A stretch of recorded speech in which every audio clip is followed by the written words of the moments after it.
Hey guys welcome back to our channel. ఈరోజు హైదరాబాద్ వెళ్తున్నాను మా బావ వాళ్ళ దగ్గరికి.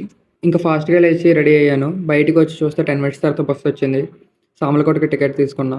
1 hour జర్నీ తర్వాత డైరెక్ట్ సామలకోటలో దింపేసింది. ట్రైన్ ఏమో 8:30కి, నేనేమో 8కి రీచ్ అయిపోయా. ఇంకేం చేయాలో తెలియక క్లాస్కి కూడా ఒక 2 games చేశాను.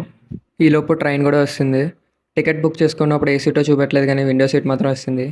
ఇంకా అలా వెళ్తుంటే గోదావరి బ్రిడ్జ్ కూడా వచ్చింది. వాటర్ అయితే చాలా ఎక్కువగా ఉన్నాయి. నేనైతే ఇన్ని ఎక్కువ ఉంటాయి అనుకోలేదు. ఇంకా ట్రైన్లో కేకులు కనబడేది, 2 కేకులు తీసుకున్నాను. ఒక కేక్ తినేసి ఇంక పడుకుని లేచేసరికి వర్షం పడుతుంది. క్లైమేట్ అయితే సూపర్ ఉంది. వర్షం వల్ల ఏమో లొకేషన్ కూడా బాగుంది. మీకు కూడా చూపిస్తా చూడండి ఎంత బాగుందో కదా. నల్గొండ రీచ్ అయిన తర్వాత వర్షం తగ్గింది. ఇంకా ఈ కేక్ కూడా తిన్నా. టేస్ట్ అయితే యావరేజ్. చర్లపల్లి అనగా నాకు పోలీస్ స్టేషనే గుర్తొచ్చింది. ఇంకా 12 hours జర్నీ తర్వాత లింగపల్లి రీచ్ అయిపోయాను. లింగపల్లి రీచ్ అయిన తర్వాత మా బాగా ఫోన్ చేశా.